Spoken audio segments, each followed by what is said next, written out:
Welcome back, everybody. Lostboys Cypher Circle is back in session. If you didn't know, now you do. This is home of all things artistic, all things spiritual, and everybody who feels lost in the world. Ow, that kind of hurt my hand. I didn't mean to punch the wall. Anyway, if you got a song, a poem, a rap, a story, some artwork, or just a conversation you want to have, this is the place to come get your thoughts and your feelings heard without any judgment. It's a judgment-free place. It's a safe place. It's just a cool place to hang out and be creative and share your artwork with some other like-minded individuals and some other very talented people. Tonight is going to be a great show. I got some great OG guests coming on for us tonight. And they're some of the best I've had on the show, and they've been with us since the very beginning. So if you want to come on the show, you can hit me up on Facebook at Dylan Lawler, or email me at lostboy420x@gmail.com. And you can also go follow the show on Facebook, YouTube, Spotify, Apple, Google, iHeart, Pandora, Samsung, and anywhere else you can find podcasts. So make sure to go check that out and keep a lookout for our deep cuts episodes. They are extra episodes where we take you deeper into the hearts and minds of the artists. We get to sit down one-on-one and have a conversation and talk for a little bit longer than we get to do on the actual show and spend some more time with them. So keep a lookout for that. Now, before we get into the show, I always like to kind of give a shout out to the mental health community and talk a little bit to my fans, to my family, to my friends, to all the Lost Boys on the show and watching the show. I always kind of try to say, man, just we're all going through tough times and you're not alone. We are all struggling together. So keep your head up and just realize that there is someone who understands what you're going through, even though it may not feel like it at the time. It may not feel like it may feel like you're in this dark hole that you can't get out of, and it's just you in there. Like, I promise you, we're all in there with you, and there is someone who understands, who you can talk to, whether it's me or a friend or a coworker, or if you'd like to seek professional help, there's also a Lifeline Crisis. You can text 988 or go to their website, lifelinecrisis.com, and they have trained professionals on hand to talk to you and give you some guidance. There's also betterhelp.com, which is more of, like a professional paid, like actual therapy. They'll hook you up with an online therapist. They can do text, call, video therapy, whatever you're comfortable with. And they can switch it out within like 48 hours or something like that if you're not comfortable with the therapist, and get you someone who you are comfortable with. So I hope some people find some help there. And before we get into the show, because it is a lot of the time very largely based around mental health, I like to give a trigger warning. A lot of the things we talk about here might be triggering for some people. They're not meant to be. And at any time, whether it is an artist performing or it is an audience member watching, if you need to click out and stop watching or leave the studio at any time, no one will fault you for that in the slightest. Nothing we said here is meant to trigger anyone, and we hope that it doesn't. But I like to give that warning in case that it does. Also, you can donate to us on Cash App, on Venmo, and on PayPal at LostBoy420X. Don't forget the X. That's PayPal, Cash App, Venmo, LostBoy420X. Don't forget the X. And if you want to ask us anything or comment on anything, drop your comments, questions down below. We'll answer them during the show. Let's get on with it.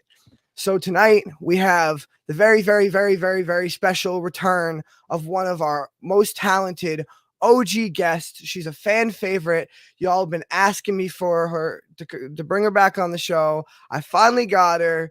After a short hiatus, she took a little time off for some mental health and some writing, and which is something I find myself not able to do. So I applaud her for that. And I'm really happy to have her back. So please welcome back Beelzebub. She's a poet and an author. She's got 2 books out on Amazon,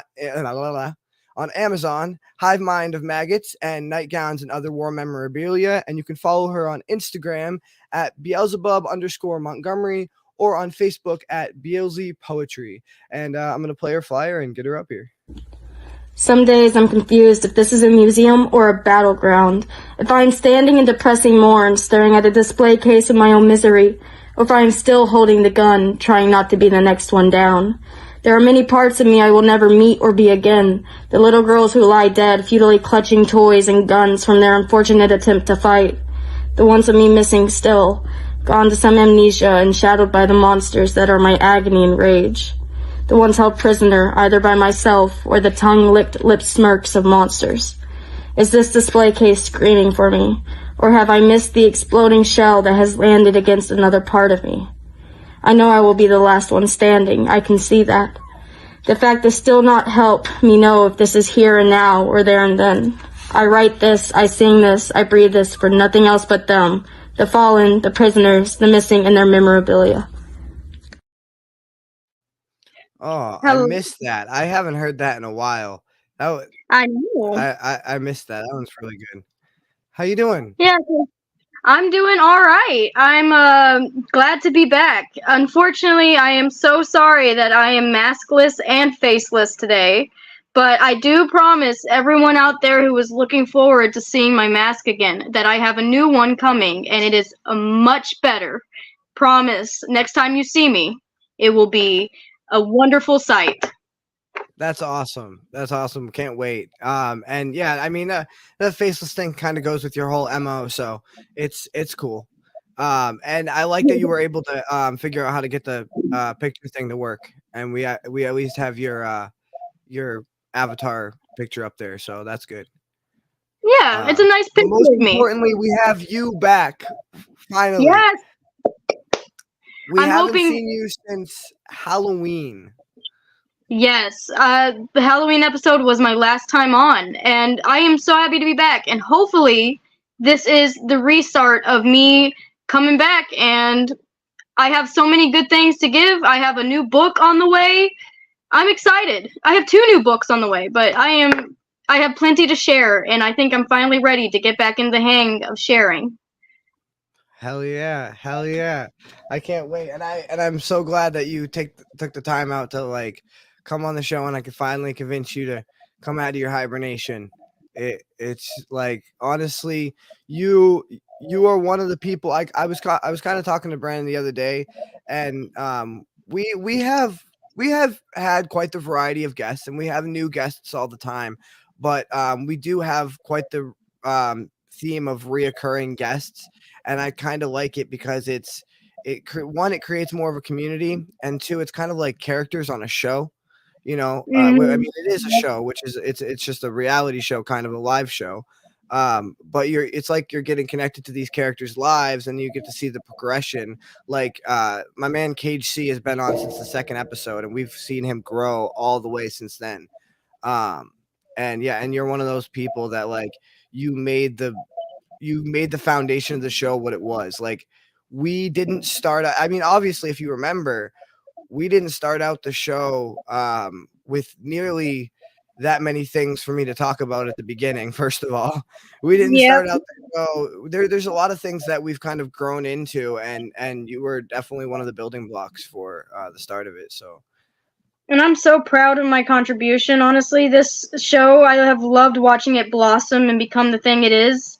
It's so exciting for me. I'm happy to be a part of that. I'm happy that I have that history here. I think this is a great place for me to be. Yeah.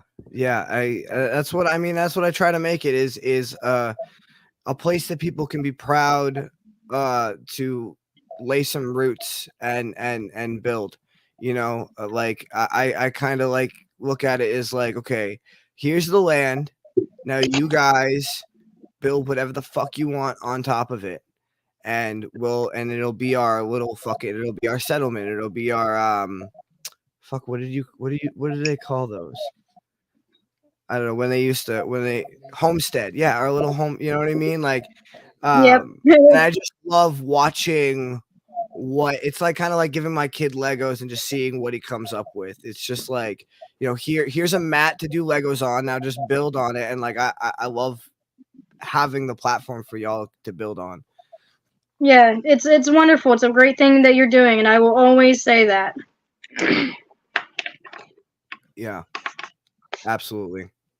But so you got you've been working on a little like fiction, whatever. I don't know if you want to talk a little bit about that, if you want to get right into the I can. poetry or what your I can tease the fans I have with a little bit of what's coming. yeah, Uh, yeah. the reason I took a break was because I am writing a novel. It's not a poetry collection like my last two published books. This is a full fictional novel that will most likely become a series.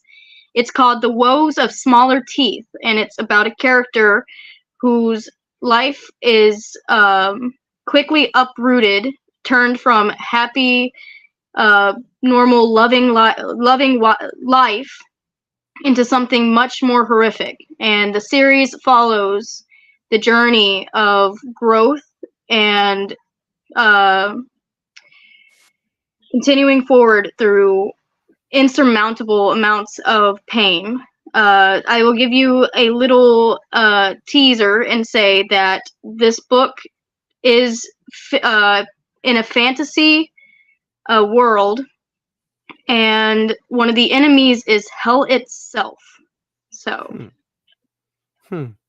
I like that. And I the first thing I like that is that you're using fictional and fantasy elements to illustrate real life concepts and um talk about the struggles of overcoming enormous trials and tribulations. And that's like something that I loved the most is like where I grew up reading fantasy. I grew up reading science fiction and fantasy, mostly fantasy. But the ones that I liked the most were ones that I connected with and that taught me deeper concepts about life. One of my favorite fantasy series is the Dresden Files. And it's I mean everything you could hope for in a fantasy series.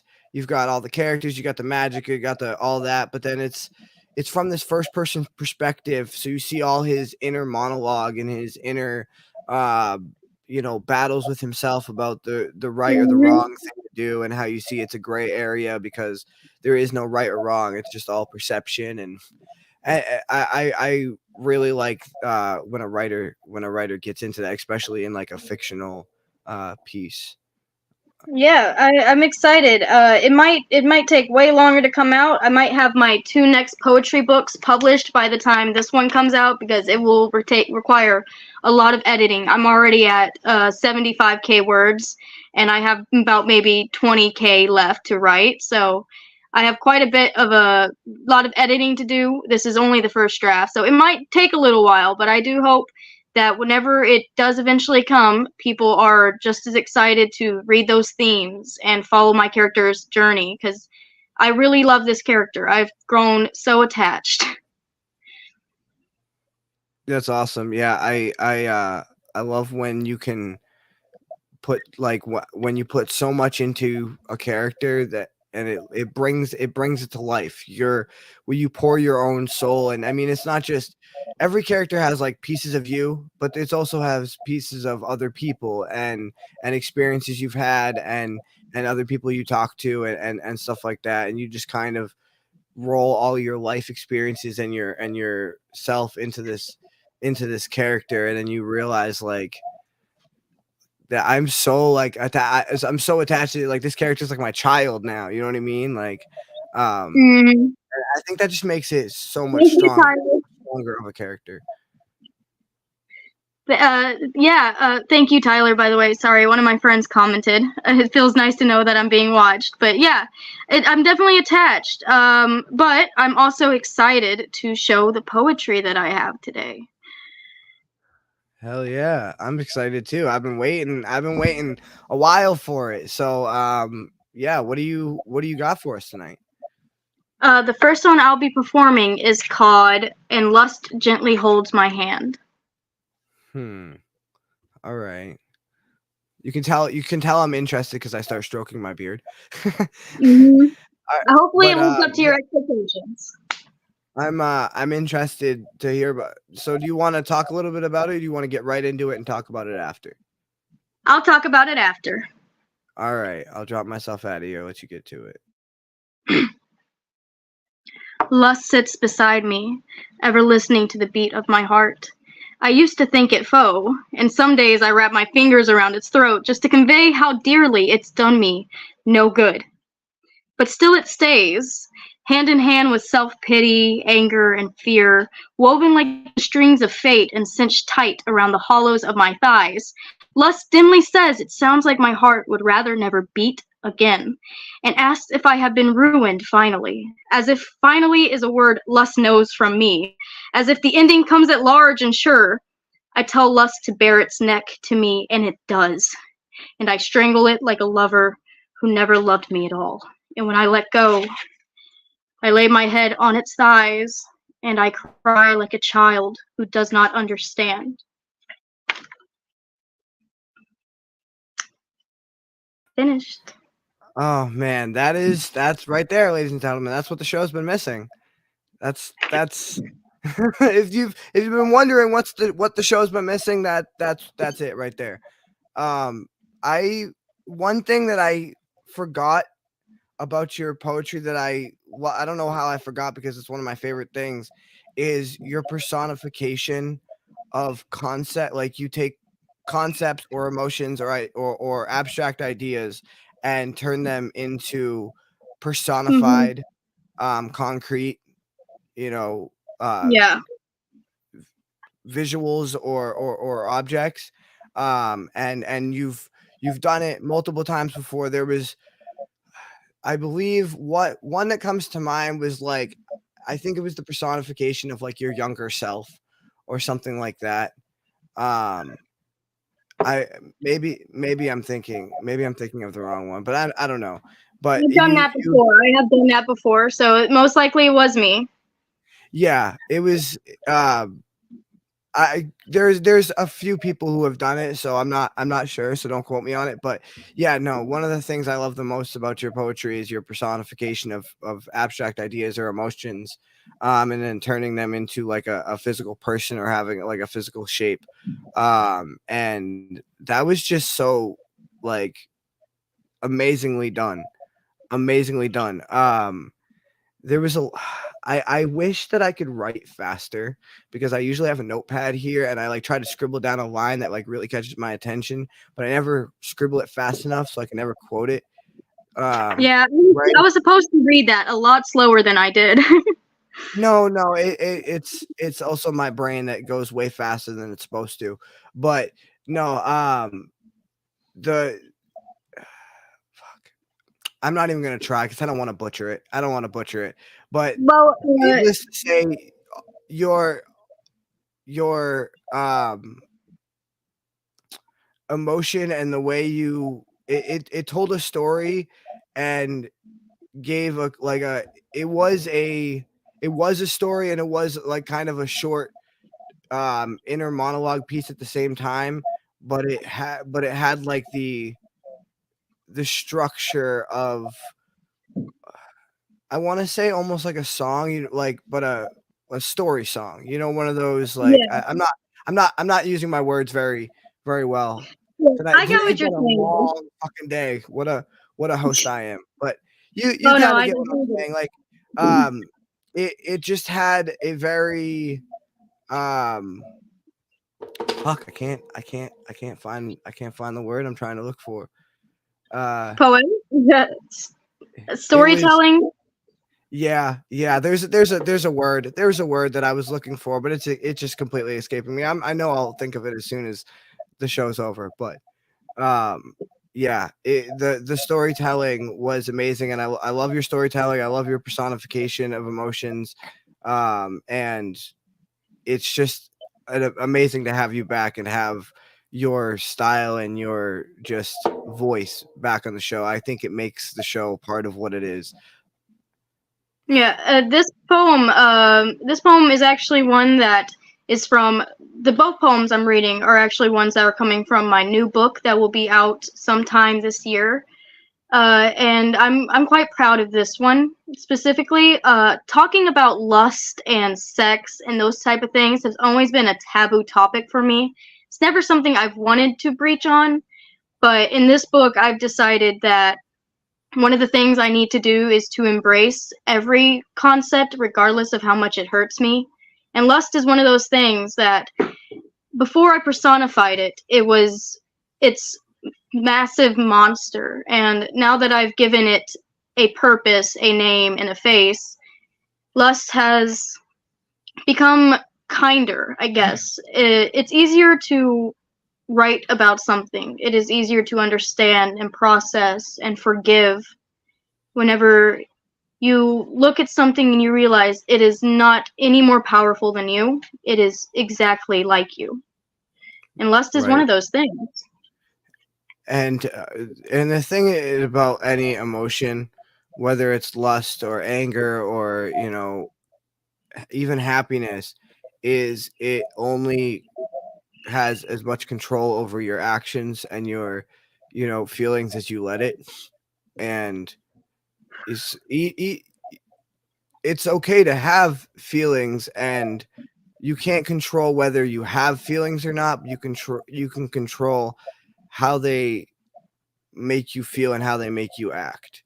Yeah. And that's kind of a weird redundant sentence. You can control how feelings make you feel, but if you really think about it, it does make sense. You have the ability to, okay, so I'm going to use anger and use it to make me feel motivated, or I'm going to use anger and use it to make me feel pissed off so I can break something. Like a boxer uses anger differently than, say, like a landscaper. A landscaper, like but he's gonna go bust ass. He's gonna go get shit done. He's gonna use that anger, but he's gonna do it in a different way than the boxer does. Yeah.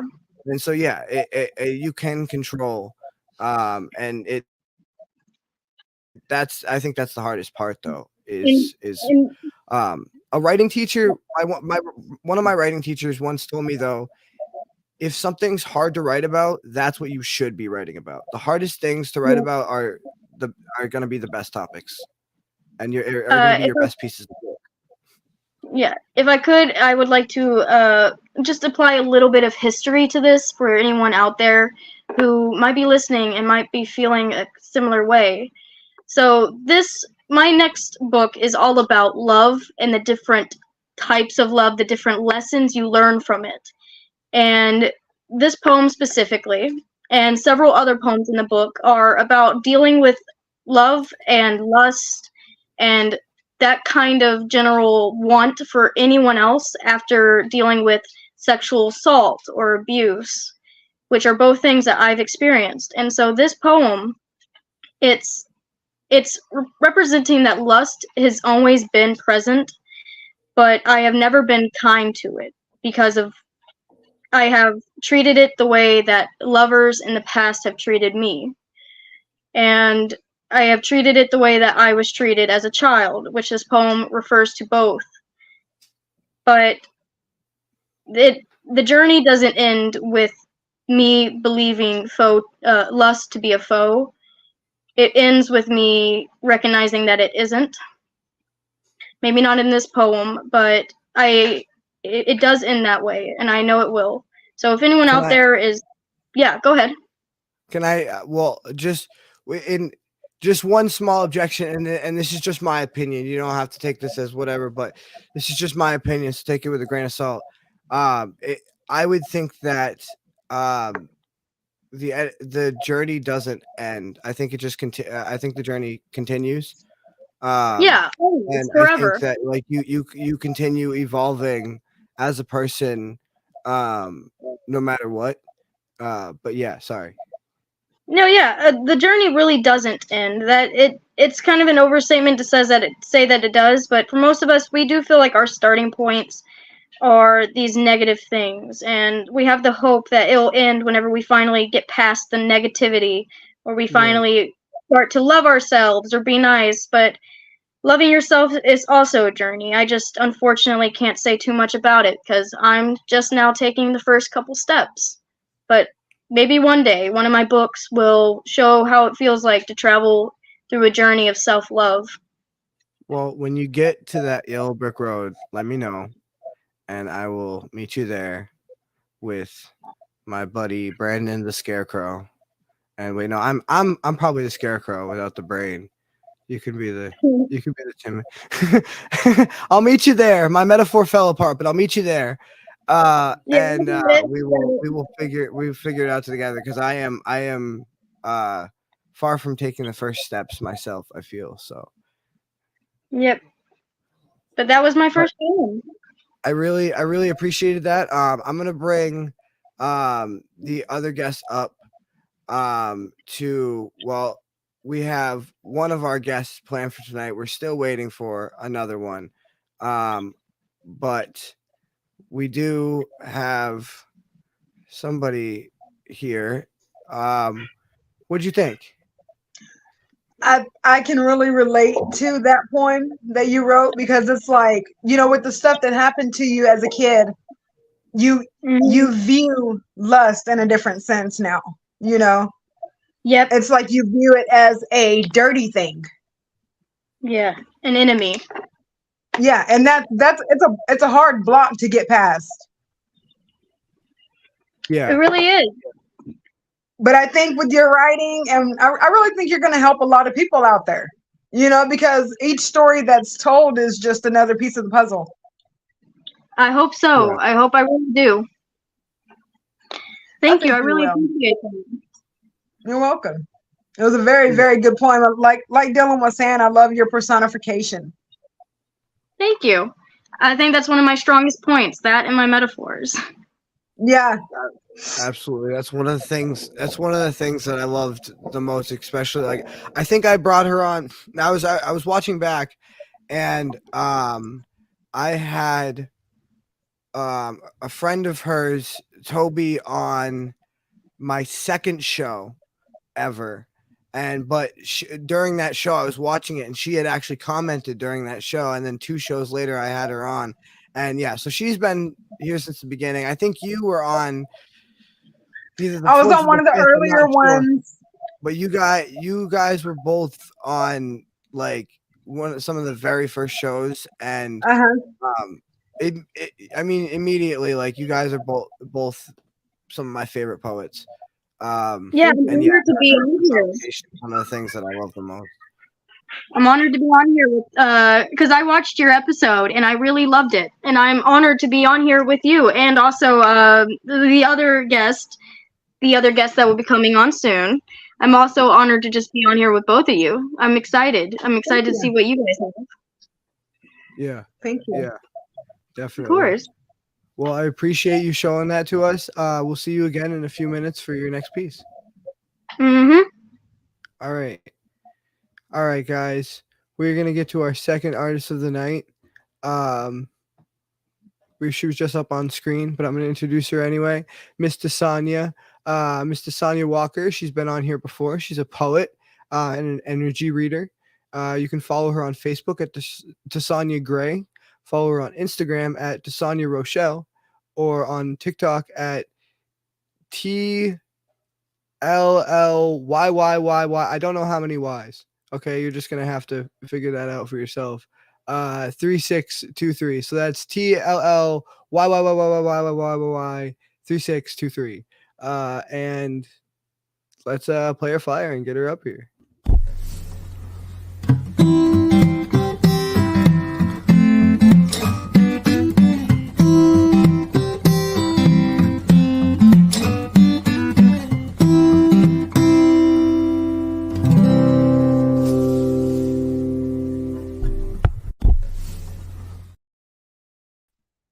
Welcome back.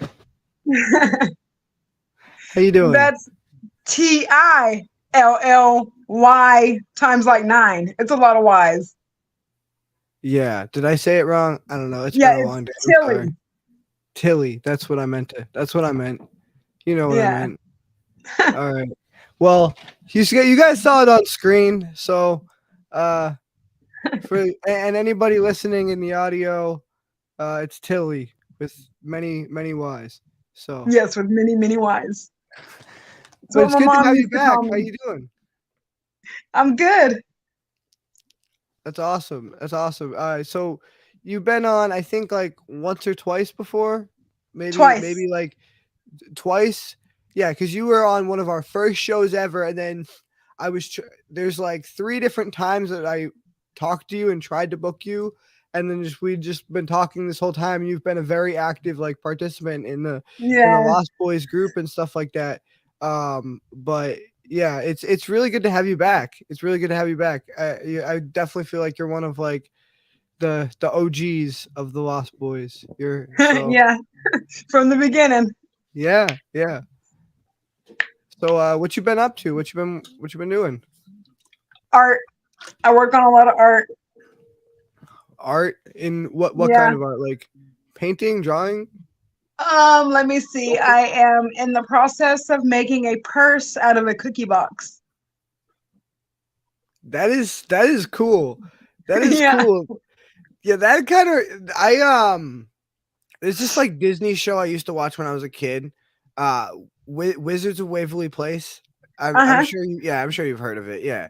And there was this chick on there who was used to make these crazy fucking dresses and crazy like outfits and shit, but she'd make them out of like everyday like household objects, just like Yeah.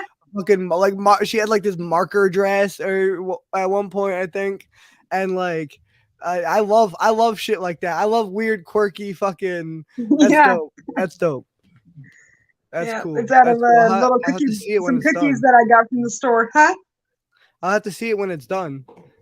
Definitely. I'll post pictures and everything when it's done. I got a resin it now. Oh, that's awesome. So you use that like like that plastic resin stuff to The like epoxy epoxy. resin. Yeah. Okay, cool. Yeah. That's awesome. There's this occult shop in my town right down the road. And they have everything from incense to crystals to tarot cards to but there's this one girl and she's local and she sells her wand. She makes wands out of Uh-huh. epoxy resin, and then she sells them to the shop or whatever. And like these really intricate designs, crazy stuff you can do with that stuff. Yeah, I It's make dominoes. Oh, that's really cool. That's really cool. Yeah, you'll have to definitely show us some of that at some point. Yeah, I need to post. I really need to post my work. Yeah. I mean, you're in the Lost Boys Facebook group, right? Yeah. Yes, I am. Yeah, I believe I've seen you posting in there. Yeah, I'm in the Lost Boys Facebook group and the side group for just the writers as well. Yeah, so yeah, when you finish that purse or anything else, just make sure you post it in there, and then like whenever the next time you come on the show is, we can have it. I can have it like actually in my thing, so I can just pop it up on screen for you, Okay. and everybody can see it. So yeah, Yeah. that's super cool. It's super cool. So what about writing? You've been writing much or? I have written 9 poems this year. Wow, So far. all right. That's I think. Well, this year would be what, 3 months? Yeah, that's definitely more than me. That's definitely Yeah. that's My definitely goal more is than to me. get 100 by the end of the year. I got shit all for new shit. I've been off my game, really super busy with My a lot of goal is shit. to get 100 by the end of the year and get them published. Wow. All right. Well, fucking this. You know what? I'm gonna. Hey, Brandon, can we get an on me? Can we get a hashtag on me? That's the hashtag for this year, 2024 on me. And like I don't know if you know Poetless Shakespeare, but she's a artist who comes on the show, and she did this piece called On Me, and ever since that's kind of been our catchphrase for this year, because it's like Okay. it's a self motivation kind of thing, and Yes. it's like this year we're gonna do this shit for us, and it's gonna be on us, and it's not about cutting other people out. It's just about knowing your own value and pushing yourself as hard as you know that you can, to the heights that you know you can be. Yeah. And yeah, so that's I really appreciate that. That's awesome. That's awesome. My friend is watching in the other room. She came out. She said, "That's on me." Yeah, it's on me. I said, yeah, damn right. Yeah, damn right. Damn right. Well, So you gonna share one of those 9 poems with us tonight, or are you sharing something old? No. I'm gonna share a new one with you. All right, cool. So what's this one? This one is called Freedom, and I don't know if y'all seen the movie The Sound of Freedom. I don't know if I have, possibly. Whoever hasn't seen it needs to watch it. It's about child sex trafficking. Huh. Okay. All right. Yeah, it's called The Sound of I'll have Freedom. to. That sounds like a very triggering movie. I'm not sure how many people will be able to watch that, like mentally and physically able to watch that. It's hard. But it's hard, but it's necessary. Just to look at it and see what it is. But I feel like it's a necessary movie for people to watch. Yeah. No, there's a lot of movies that I feel that way about, but at the same time I also feel like if you can get through it even once is enough. Like exactly. And that kind of stuff, like, and there are certain movies that kind of stick with you, and it also depends on your personal background too, but they stick with you forever no matter what. And there's this one movie that was incredibly hard for me to watch, and it's called The Dog Pound, and it's about a juvenile detention center.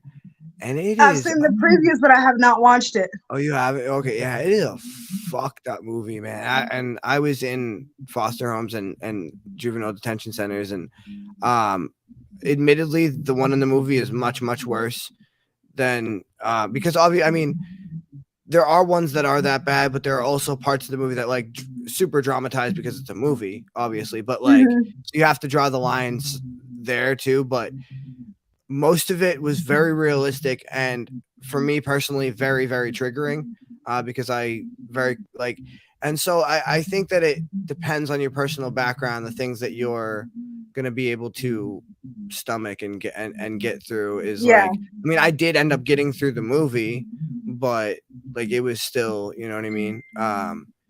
It's a matter of also, you got to know where your strength lies, because like you said, you can't let those triggers take you back to a dark place.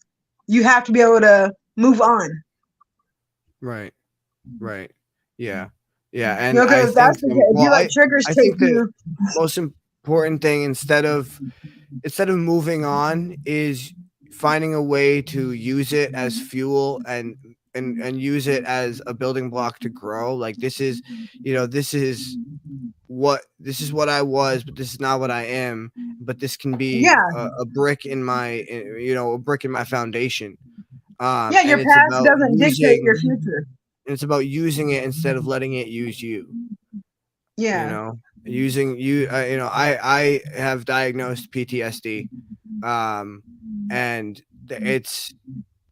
there's no specific.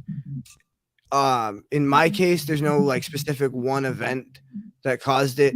It's like a lot of traumatic things that happen, and just different things but the one thing I know is that the easiest way to like have PTSD affect you is to start letting PTSD affect you, which again is a redundant sentence. Like I was saying at the beginning, like you can't control how you are feeling, or what was it I was saying? You can't control how your feelings make you feel or something, but it's kind of like, you can, if you look at it as like, this is my PTSD, or this is my ADHD, or this is my, BPD or schizophrenia, like this, it starts to have power over you, or I have this thing, I have this condition, it starts to have power over you, where instead of looking at it as like, okay, this is just part of me, like this is one of the, like, just like, part of my personality is that I like pizza, or that I like tacos, or that I listen to hip hop or rock music. Like, this is just part of my personality, and I'm going to use it to my advantage. Yeah, it's just part of you. It's not who you are. Yeah, absolutely. Well, anyway, I want to hear this. I'm going to drop myself out of here and let you get to it. Okay. Put on my glasses. Freedom, a word foreign on my tongue, thick, too sweet like the candy given to me when I'm a good girl, when I do what I'm told, like the same chocolate that got me stole. Freedom, I don't know the meaning. Is it the chain at my feet, or is it the daily beating? Is it the screams? Is it the screams in the dark that no one can hear? Or maybe it's the woman pretending to care. The makeup hides the devil. I've seen her many times. Promise this, promise that, none of it true. Freedom is a myth told around a campfire. Hope is all but the fuel. Freedom bought and freedom sold at a price so much higher than money. Freedom gained and freedom lost. You will never know the true cost. I paid with tears soaked in pain and days no longer played in the rain. I paid in kisses stolen from me, in blood as it poured from my body. I paid in broken bones and black eyes, in sugar-coated lies. Freedom doesn't exist when you're trafficked at age 3, sold to a man for a debt that has nothing to do with you. Photos snapped, keepsakes that should never be kept. A little broken body is all that I'll become, no longer human. Yet I feel. Seen too much, done too much, grown up. Funny, grown-ups do bad things. Well, I do bad things too. I probably won't grow up anyway, like Susie. I wonder, is that what freedom is? Oh, man. Can we give it up for Mr. Sonia? I see some fire emojis down there. And also some sad face emojis. That broke my little heart. Yeah. But it was, like you were saying, very necessary. And I like the cadence of the poem. I like the rhyme scheme. And I like the perspective. And how you painted a picture from that perspective. And so growing up, my mom always kind of taught me about, child trafficking, because it was kind of like I was at that turn of the century where we were just it was the height of MySpace, and then right before Facebook, you know what I mean? And then Facebook came along, and at first you weren't allowed to have an account unless you were 13 because of that very reason. They'd sit us down in the school gym, I remember, and do whole seminars on, don't talk to strangers online and blah blah blah. And so I remember being exposed to online or the threat of online sex trafficking from a very young age, and it being in my mind, don't talk to strangers, don't put your there's for a while there were no pictures of me or my sister on the internet at all, until I was when I started putting them out myself. My mom finally, after 2 years of me having a Facebook account, she finally started posting pictures of me online on her Facebook account, and that was when I was 14 or 15. So that whole it was just very, and I feel like it was a very not more of a bigger deal in the early 2000s, but I feel like people were more aware of it and kept an eye out for it, and were less just prone to just put their information wherever, and you know what I mean. The first time I ever really sunk in, because your mom tells you something, and your teachers tell you something, but it didn't really sink in.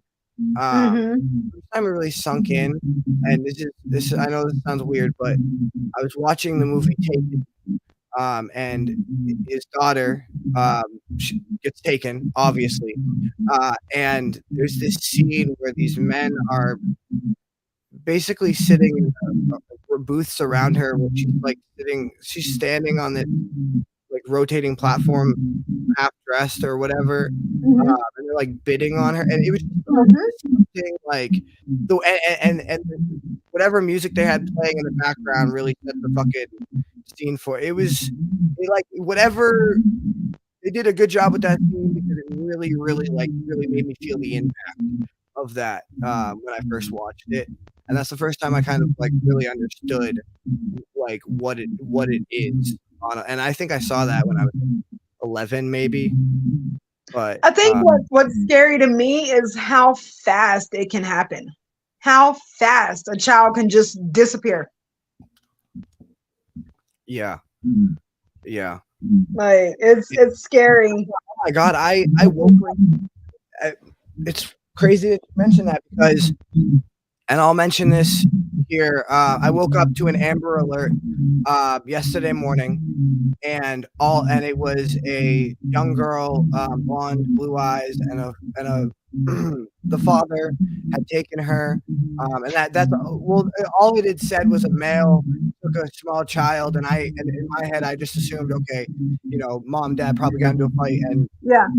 because that's the typical. And so my phone was blowing up with Amber Alert all day. Concord, which is 30 minutes away from me, was where he was last seen. And I guess I heard the story today from another gentleman. I guess they found the guy. Unfortunately, the mother did not make it. He killed her and took the child, and it's very, very sad. But he is in custody, and they do have the child back, so that's good. But yeah, it was crazy. I all day while I was at work, I was looking at Amber Alerts, and I was just like, oh my god, like it's so close to home too, right, literally right down the road, basically for me, right down the highway. It's crazy. That shit right in my backyard. Yeah. I'll tell you, Texas is bad for Amber Alerts. It's real bad. Yeah, for sure. I'm gonna bring Beelzebub up and see what she thought about it. Okay. Hey, how you doing? That was a really good. Dylan likes to compliment my storytelling, but that was definitely a story. It was poetically said, but it was a story nonetheless. It was hard for me to hear, but that's for because of my past and stuff. But it's one of those things where child trafficking and sex trafficking is pretty much always on my mind. It's something I've been unfortunately aware of ever since I was a very tiny little kid. But there was one part of it that kind of made me kind of freeze up. I had to think for a second. I've been sitting over here kind of in silence, just processing. But about being 3, because that's a relatable age, just to say. But so yeah, I think the way that you conveyed it conveys the importance, it conveys the storytelling, it conveys the tragedy, it conveys how unfair and horrific something like child sex trafficking is, and sex trafficking in general. The statistics on that live in my mind constantly. It's something I'm always aware of. Which communities get hit the hardest. Yes. What people get sold more. It's awful when you look into it, but it is something that I think I agree with what you said before you started reading, that it's one of those things where it's hard to be aware of, but by not being aware of it, you are doing a massive disservice to both yourself and the world around you. So I love it. I think it's a wonderful way to share awareness, because it's this shock value that drags you in, and it tells you this is horrific. Are you going to stand by while this is happening? It gives you clear imagery. It's wonderful. I think that is a very well written poem. Thank you. Absolutely, it was. That was fantastic. Thank you for sharing that with us. You're welcome. So you have in a little bit you have something special planned for us. Do you want to tell us what it is now, or do you want to be a secret? Well, Dylan wants his I don't like to say tarot cards read because people get the wrong idea when you say, "Oh, I'm reading tarot cards." They're like, "Oh, well, you're consulting this or consulting that," and that's not what it is. Like I told you earlier.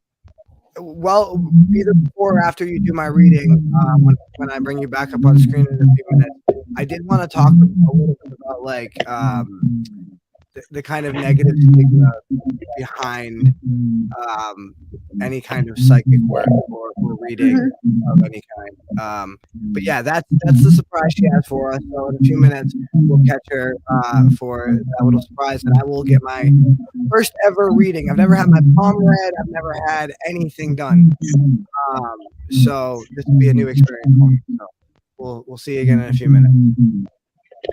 All right, guys. Unfortunately, we are either still waiting for our third guest, or she might not be able to make it this week, which is unfortunate, but that's okay.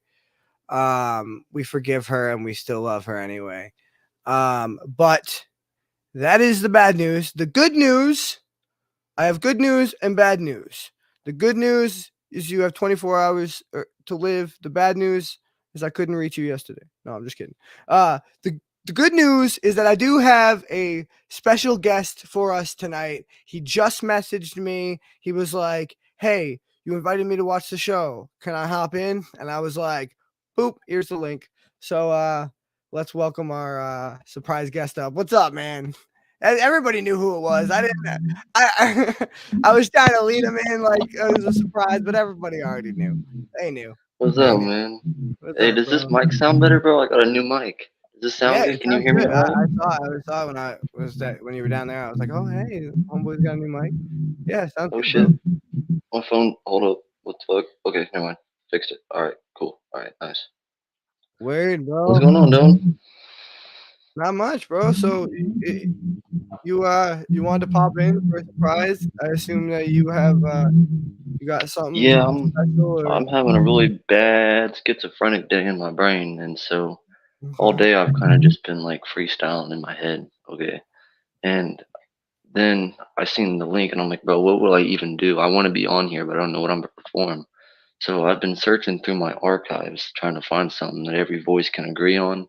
So that's what I'm going to do, is what everybody agreed to do in my head. All right, man. Well, let's see the melding of minds here. Do you have a title for it? Can't you hear it? Is that what it's called? Can't you hear it? Yep. All right. Let me type that because you're a surprise guest and I didn't have it. Here. Oh, yeah, you're right. Yeah. This is live. Boom. All right. I'm gonna drop myself out of here and let you get to it, bro.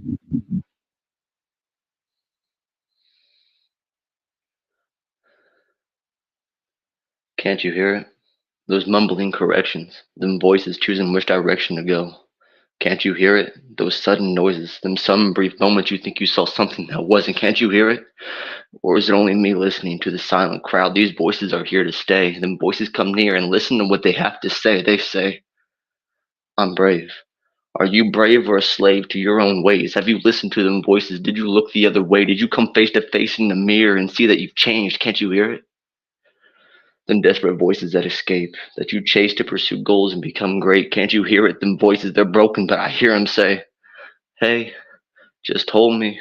I'm here to stay. But let them get in your way and double check your decisions. Your choices are mine. When you walk, we go at my pace. When you talk, you say what I say. Choose another day, you won't get it done. Why do you stay? Because we are all the same and our voices bring hate. Why do you listen? Because they have me on their plate, have me under the fork. Can't you hear it? These voices, them voices, that sudden noise that you hear, them sudden brief moment you saw something that wasn't, that shadow was nothing. This wind is just bluffing. Can't you hear it?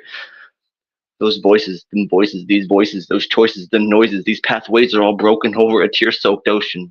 Step on the stones, but don't fall and choke on the water. They're wasted that way. And I chose to stay in my lane, but let the voices bring change. Let the voices bring hate and satiate a hunger to desire dysfunction. So come and show me your face instead of just talking away, because I'm here to stay, even with these mumbling corrections. Just hold me. I'm here to stay. But that's what they always say. Doubtful decisions for deceitful submissions, cage restless reason with repetition through pages, seeking fluids in the cough's contagion, but these voices contain hell, can't you hear it? These voices, them voices, that sudden brief moment you think you hear something that wasn't. That sudden brief moment your introductions just plummet. That feeling, no shivers, you're afraid what they'll say. But hey, that's just me contained away. Those sudden noises are here, me and my others are near. Can't you hear it? Them sudden brief moments you heard something that wasn't.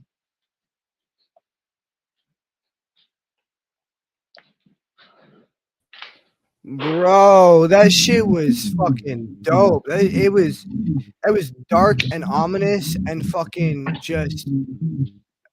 I love the fucking tone of that. Can't you hear it? The fucking that reminded me of. Do you remember? Did you ever hear "Sound of Silence"? Yeah. When I did "Sound of Silence," yeah, it reminded me of that. It was my last line where I say the nothingness beckons me and I answer it with bleeding ears. Can you hear or something like that? And like it had that very like ominous fucking that was sick.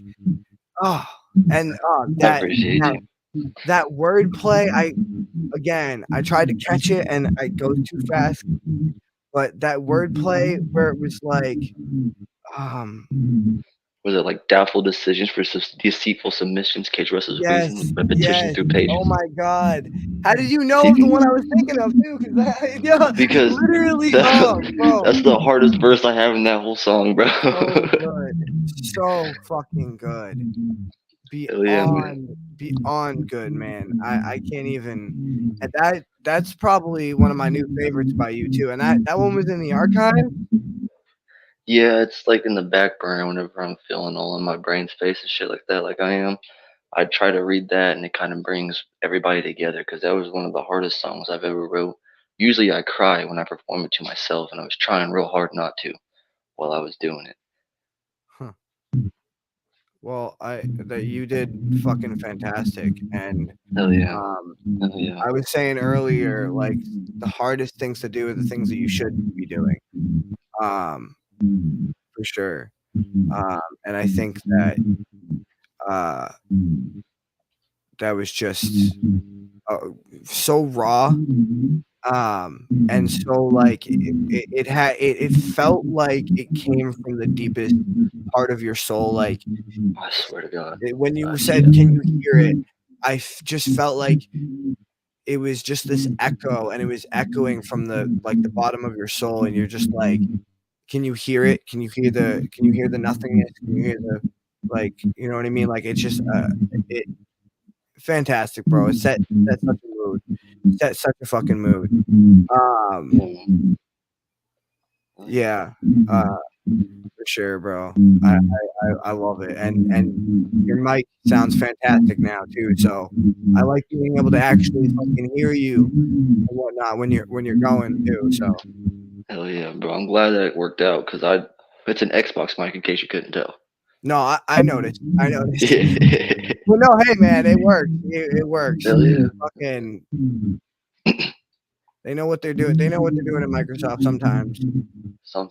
Just not when it comes to their game systems. Definitely better than PS4. That's a little fuck you. That's a little fuck you for my brother who's an Xbox head and refuses to get a PlayStation even though it's the better console. No, but we won't start that war. We won't start that war. I'll start that war, bro. Dude, I run an Xbox microphone on PlayStation just for the spite. Yeah, fuck them. Fuck them. All right, man. Well, yo, is that the only piece you want to do, or you got another one? Bro, I could honestly run it all day. So if you're willing to let me do another piece, I'm gonna bring Beelzebub up to see what she thought, and then we'll get to it in a bit. Yeah, man, KG, it's always good to see you back. Again, every time you come on, you have something brand new, you have something good. It was a surprise to see you, Dylan, by the way. Not everybody knew. I didn't. It was a surprise to me. It was a good surprise. Again, coming from someone who doesn't have schizophrenia, the way you portray it, the way you talk about it, it is so visually able to conjure an image that regardless of if you have it or not, you can understand. You can get a sense of how like panic inducing, how distressing, and how deep inside of yourself you can sink whenever this is happening. And your flow, again, there's no beat, nothing in the background. You are carrying yourself, the wordplay, the lyric. You always have something special when you come on. And this one was really good, especially because it's coming from a place. You said you're struggling today. You said that it's hard. And you came up with that. That's good. That shows strength, man. I honestly have to just respect that. That's crazy. I appreciate you. Whenever you was on a show that we were both on one time, and you had the mask, and that was cool. And I have a song called Masquerades, and the poem you did in that episode inspired me to write another verse on it. Oh man, I feel honored. So it was. Whenever I came in, I didn't know who was going to be on the show. So when you popped up, I was like, "Oh shit, this is going to be great." You know what I mean? So, and you did. It was the same with you. I didn't get a comment on nothing, but you did a great job. I loved it. It was awesome. Thank you. Thank you. Fan favorites. I keep telling you guys, you are both fan favorites. Everybody loves having you on. Everybody's like fucking super psyched whenever I say I'm gonna have you guys on. Yeah, dude. Thanks for popping on with us and joining the night. It looks like we might have lost Asanya. I'm not really sure. And I don't know if our third guest is going to be joining us tonight, but that's okay. We're just gonna roll with the punches. And I guess that I will, since we don't have these other two artists, I will reach into my archives and do something. All right. So this piece, I've been struggling with whether to show you guys this piece for a while now. I wrote it a long time ago. And disclaimer, I was very high on drugs when I wrote this. I'm neither proud nor I'm indifferent about that, because on one hand I wrote a piece, but clearly I shouldn't have been that fucked up. But regardless, this is a piece that I wrote. I was having a kind of manic episode, and I don't have schizophrenia, but when I do have a manic episode, it is very, very high highs and very low lows. And it used to lead to very quick drug abuse. And that's not to say that I don't still drink. I still smoke weed, but I try to stay away from the pills and other stuff. So, but anyway, this one is called Almost Halfway There. And let me know what you guys think and what you take from this, because I'm not exactly sure really even what I was trying to say. It was just kind of a thought dump. So it's open for interpretation. It's called Almost Halfway There. If I can swallow half a pill without my stomach feeling ill, then maybe there's half a chance that I still retain all my free will, or at least half of it. Maybe there's half a chance that my mind is half aware that my soul is slowly dying while I'm flying in this chair. Maybe halfway is all we've got to get us halfway to the mark, but I'm too burnt out on this flame, so please settle for this spark. Maybe halfway is all it takes, so I'm pressing halfway on the brakes, because my heart believes in love, but my soul is screaming fake. So I'm pressing halfway on the gas while opportunities quickly pass, and I know I've finished last, so forgive me for my past and tie me to the mast. Will you sail us to the land and turn this glass back into sand? I hate the person in the mirror, but my thoughts are getting clearer while the future's getting nearer, and I'm only halfway there, but I'm hesitant and scared, because my soul is slowly dying while I'm flying in this chair. And that is Almost Halfway There. What do you guys think? Man, being completely fucked up like you were describing, that is put together in an incredible way. I get exactly what you were trying to say. I get that feeling too. I mean, I understand where it's, it's that hopeless feeling, like even though that you are, high out of your mind, you still feel that fucking low. You still feel that emptiness, that hollow part of you. And you're just hoping, you know, maybe some part of me cares. Maybe some part of me is going to continue to get through this. Maybe if I just shorten, or maybe if I can't do everything, maybe I can at least do half. Maybe half is good enough. Maybe half gets me out of here. Maybe half is all I have. And I mean, it's again, I think for the situation you're in, that is incredible prose. It is put together. You have rhyme schemes in there. Honestly, it's always nice to hear your pieces, but I think this one is going to be kind of in my head for a little bit, because it's just one of those where it was written in such a low place, but it came out exactly how it should have. Well, thank you. I appreciate that, because I was hesitant of like it says at the end of the piece. I was hesitant and scared. I wasn't sure, because like it's not a piece that I wrote in my right mind, and it doesn't have like a clear premise or a clear concept. It's kind of one of those like. But Brandon's over here saying that it means a lot to him, and that it hits home for him personally, and that he finds some like meaning and hope in it. So I appreciate that from you guys. My man Cage, unplug your mic real quick and plug it back in. All right. Yeah. Is that better? All right. Yeah, that worked. What'd you think of the piece, man? Okay, alright. Bro, from the mind of another junkie, I also felt that. Okay. So that had a lot of like emotion put back into it.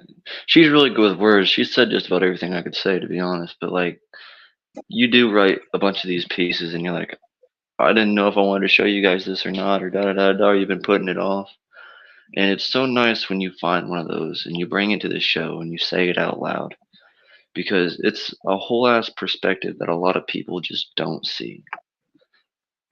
So it's always nice to be able to see that kind of perspective through an eye that is similar, because I felt that it was a good piece. Good job, Dylan. Thank you. I appreciate that.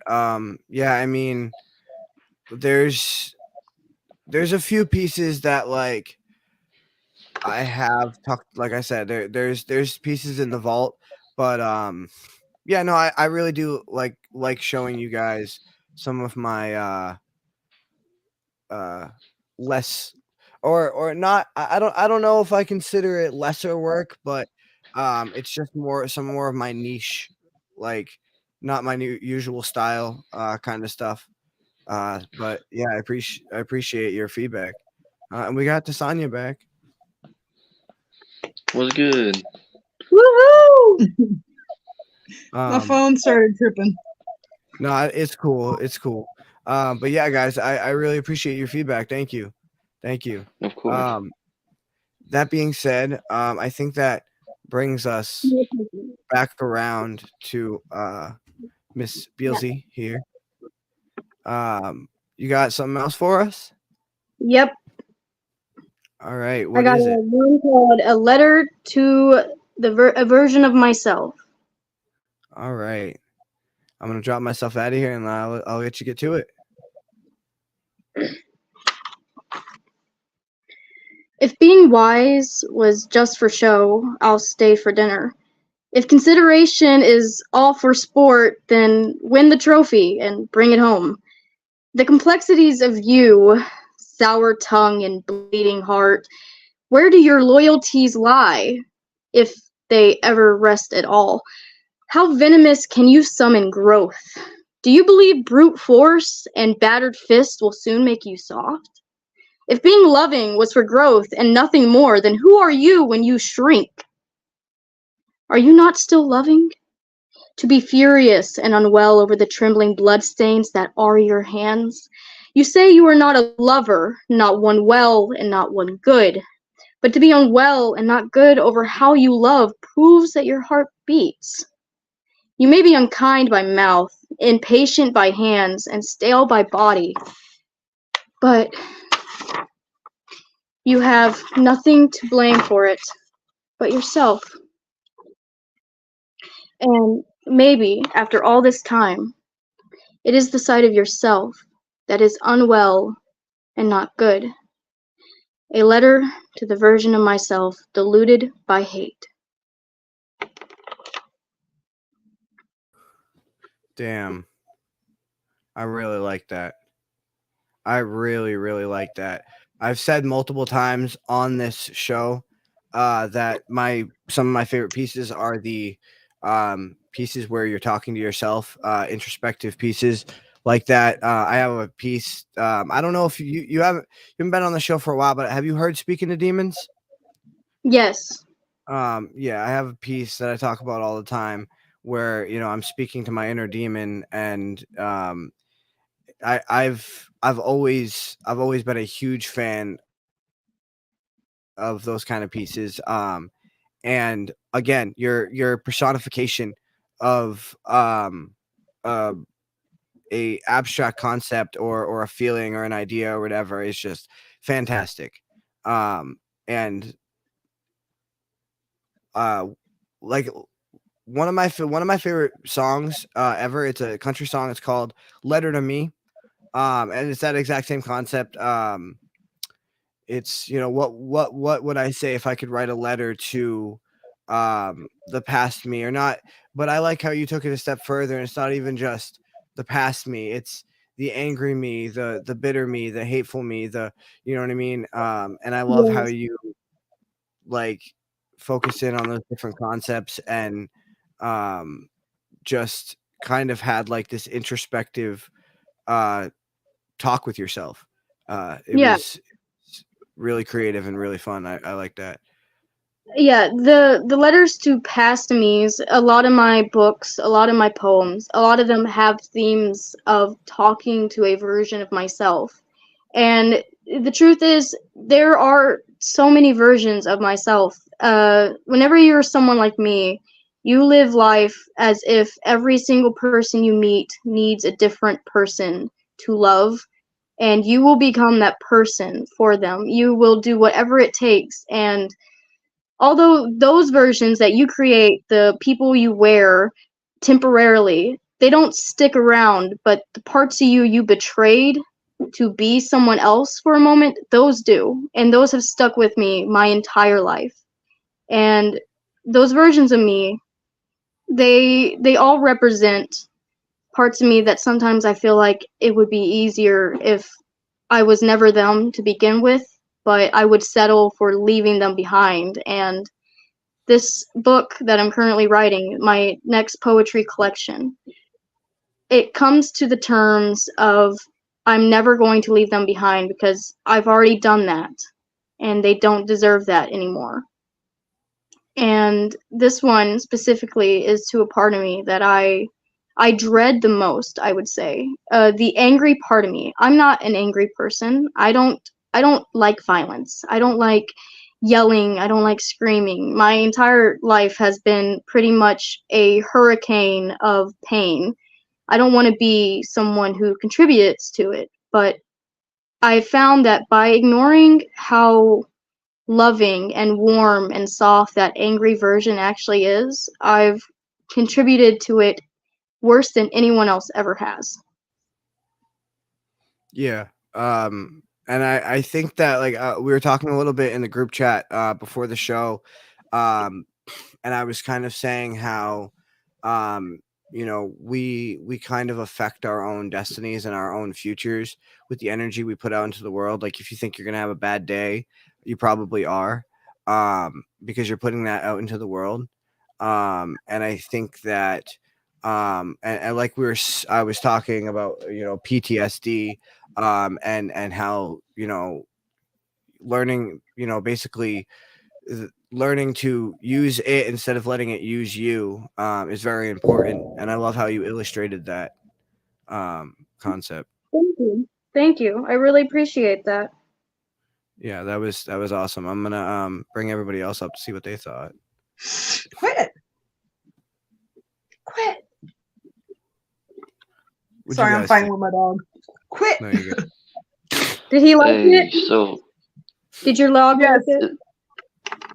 this is gonna sound really strange to say, but whenever something hits me really hard and I'm deeply focused, my armpits get really sweaty, bro, and I'm fucking trying to wave that shit out. I like that a whole bunch. I'm not gonna lie. Okay, that was really good. Like, you have such a way with words. It's kind of crazy. Okay, like, it's kind of crazy. So I might. Was that a part of the book that you're publishing now? Is that what you said? Yes, this is going to be one of the poems featured in the book. All right, but So that's the poetry book you're working on, right? Yes, the poetry book.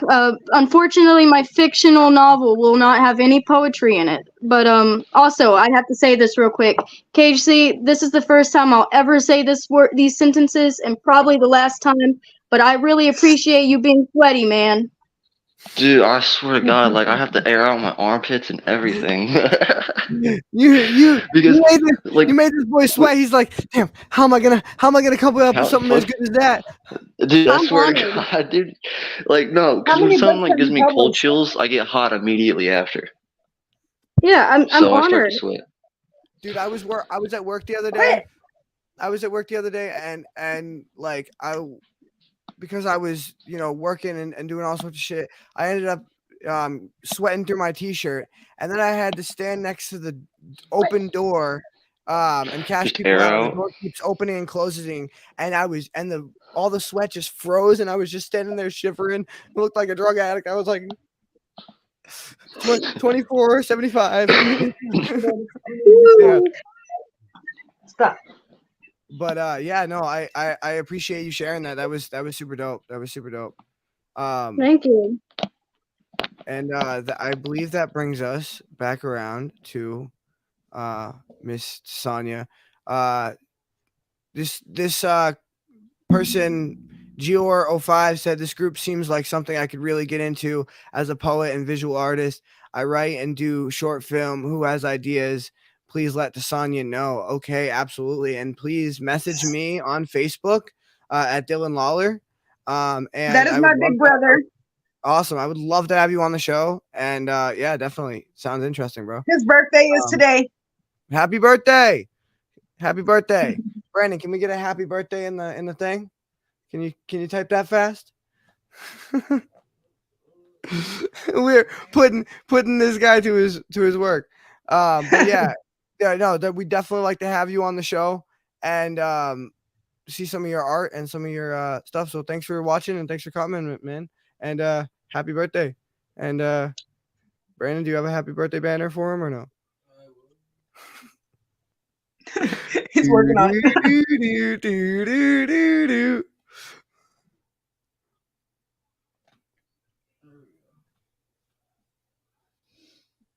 Happy birthday. Woo! All right. Thank you very much from our producer Brandon. But yeah. Thanks for watching the show, man. And thanks for getting new guests to watch the show, Sonia. Appreciate it. Of course. Although trying to read the comments, but these glasses don't do much good. You're good. Okay, so I pulled your cards already. Okay. I pulled them a while ago when we were talking. So you get 3 cards, and that's usually what I do. I do a 3 to 5 card reading. It just depends. Okay. So your first card out, and this is how I do this: past, present, and future. Okay, so first card is gonna be your past, and this is not how everybody does it. They usually read the middle cards as the past, but so right now we've got you've endured something painful and have multiple wounds as a result. It's going to take time to heal. We can't change the past, but we can certainly play a role in our future, like we were just saying. That's crazy. Says the 10 of Swords marks the end of your ordeal. Things are only going to go up from here. So it's like one of those things, it's like you've been through so much that things can't get worse. That pretty much fucking describes my life in a nutshell. They can't get worse. Yeah, okay, all right. So then it says that, let me read this.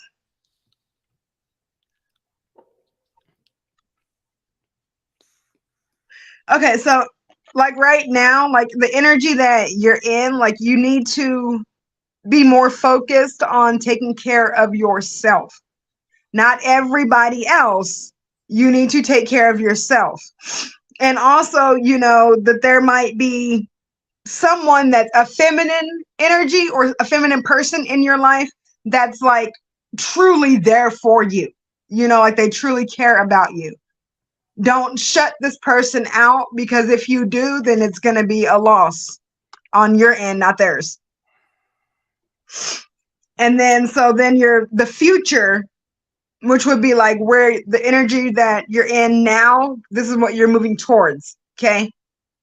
So it's like, it says you struggle with finding purpose after a loss. This journey has been long, but you finally reached a point where you're feeling joy again. Like you're finally like feeling like it's okay to just be you. You know? Can I get an on me? Huh? I was talking to Brandon. Can I get an on me? Oh, yeah, like it's okay to just be you. Like profound, like happiness is in your future, and that's what I see with this feminine person in your life. That's happiness coming. You just have to not. I wouldn't say hold on to it, because I feel like it's not going to be that hard to hold on to. But don't push her away. Like you have a habit of pushing people away.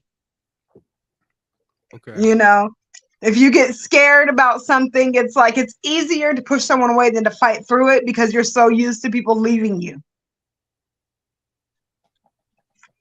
That's about all I got for you. I would I'd say you kind of hit the nail on the head there. That was boy, that was interesting. That was Yeah. interesting. Yeah, I'm gonna have to sort through that for a while, but I feel like you hit the nail on the head. Yeah, yeah. That's You know, it's like I tell people, I do blind readings. I don't go in asking for information. I just say what I'm told. Say I have to make it feel not. I don't have to make it feel right, because to me, like I know it's right. It's just a matter of speaking the words and getting them out there. What's interesting to me, and there's two things I want to talk about. First thing is, you know, I can read someone's energy when they're in the room, and I mean, I do a podcast. I'm pretty good at reading people's energy over the camera as well. I would say I've gotten pretty good at it, and I feel like that's a lot of what you do is kind of the same thing I do, just differently. You know, you read people's energy, and you give them your feedback on, you know, what you feel from their energy. And I love how the symmetry between, or at least kind of what I do and what you do. And man, what that, first of all, that was just such an interesting experience. But the ability to be able to do that over camera from, I mean, I don't know where you live, but it's Where are definitely, you located? I'm in New Hampshire, so Oh, pretty, goodness. it's a ways away. I'm I'm in assuming Texas. Texas. Okay, yeah. It's a little ways away, and but I think that there's something to be said about the connection that you can build when you have a community like this. And there's also something to be said for you as an artist and as an energy reader, your ability to read someone over camera and without being physically in the room with them, and pretty much nail it on the head. I mean, you definitely got into some personal shit there, and I'll message you privately about some of the stuff and get into more detail about what you know I got from that. But you are definitely right about this feminine energy that and you and I have definite abandonment issues. That's for sure. So yeah, you definitely like got hit real close to home. So you're the first person I've ever done a live like this reading for. Wow, that's awesome. That's super Yep. awesome. Well, no, I mean, didn't you do a reading for my man Cage? Yes, but it's not like face to face like this. Right. Okay. It's just through text. That's Oh, how I do all my readings is through text, or like for friends, I'll read, face to face but I'm always shy when it comes to being on a camera. Well, this is a really cool experience, and this is really something cool to have on the show. I honestly wish more people did kind of stuff like this. It definitely adds like I like to say this is our like weekly therapy session. And that definitely was like a mini therapy session for a me. mini therapy session, yeah. Now I'm sitting here like, oh, can I do the rest of this show? I gotta go sit in a dark corner and fucking think about my life now. Like, shit just got real. God damn it. But I love that. Like, that's what this show is about. At the end of the day, it's getting as real as possible. And that's what energy reading is about too. It's important for me to get the messages out there that people are needing to hear. Their individual messages, and it's just, I say, when, like I was telling other people are not always going to understand energy readers or tarot card readers or whatever you want to call them. People are not always going to understand them. The thing is, I don't know. I can't speak for other people. My gift, I believe, comes from God. And when God gives you a gift, you better be ready to stand on it. Yeah.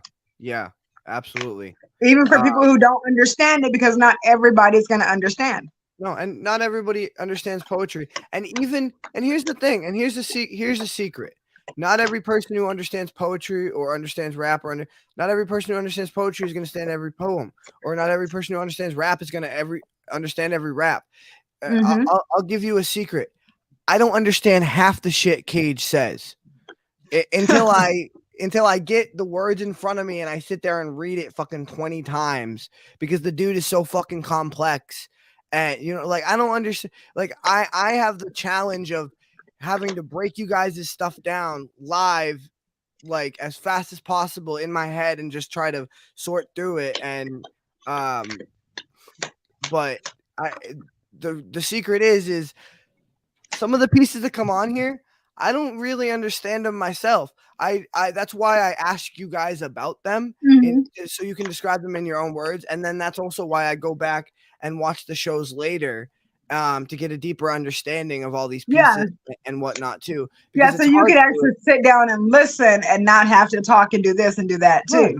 Right, exactly. Right. And don't get me wrong, like during the show, that's the point, is I am sitting there, I am listening, and I am trying to give my feedback. But yeah, I mean, you can appreciate something, and you can appreciate the vibe and the tone and the complexity and the talent of something without fully understanding it. I mean, I feel like the Mona Lisa is the perfect example of that.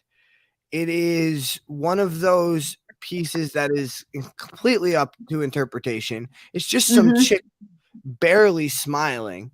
She's not even, but it's the subtlety of her smile. It's something in her eyes. It's whatever you want to take from that piece is what you take from that piece. But it's one of the most legendary pieces ever. But nobody knows exactly what it means, or what the original artist, like, he never said fucking this is this, and this is why I'm writing this, or this is why I'm drawing this, and blah blah blah. Like, you know what I mean? And a lot of old pieces like that, like Van Gogh with Starry Night and stuff like that, they're up to interpretation, and they're up to interpretation for a reason, because some art is just better when left up to interpretation. But yeah, no, I think that there is a big stigma with any type of energy reader or psychic work, or I mean, even our artist that we were supposed to have on here, unfortunately she won't make it. Robin is a Reiki healer. She's a certified Reiki healer, and I mean, I remember Robin. All that kind of stuff. Yeah, she's amazing, and hopefully we'll have her on here with you at some point. But all that kind of stuff kind of gets a bad rep and kind of gets labeled as like hippy dippy fucking nonsense. But that or devil worship or stand-up poetry. I mean, you watch any movie ever and they're making fun of it. And don't get me wrong, like it's pretty funny. Like if you've seen or 21 Jump Street, they did a stand-up poetry part in that or whatever where he gets up there and it's fucking hilarious that he's mocking what I do, but it's still fucking hilarious. Like I'm the type of person like that I don't get butthurt over that kind of thing. You know what I mean? I'm not, but it is kind of poetry and as well as all that psychic and energy reading and energy healing type of stuff, whether it's crystals or tarot cards or whatever is kind of looked at, with this skepticism, and people are opening their minds and they're getting more open to it, and it's becoming a bigger part of the community, which I like to see. But so my mom was Wiccan. She's passed away now. But my mom was Wiccan and the rest of my family was Christian. But I was brought up where it's like, Dylan, you don't have to choose a religion if you don't want to. It's just whatever you want to do. I just go and learn about all of them so that if you want to choose one, you can, but also just so you have the knowledge. But she told me the most important thing about her religion is you can practice in whatever way you see fit, as long as it doesn't harm anyone else. And that's something I took to heart. I'm not religious, but I am spiritual, and I just think that you should be able to practice and you shouldn't look down on anybody who practices something, even if you don't understand it, like you were saying. As long as it's not harming someone, it should be looked at. It should be at least considered and not just shunned and looked at with skepticism and like it's so like a B grade movie,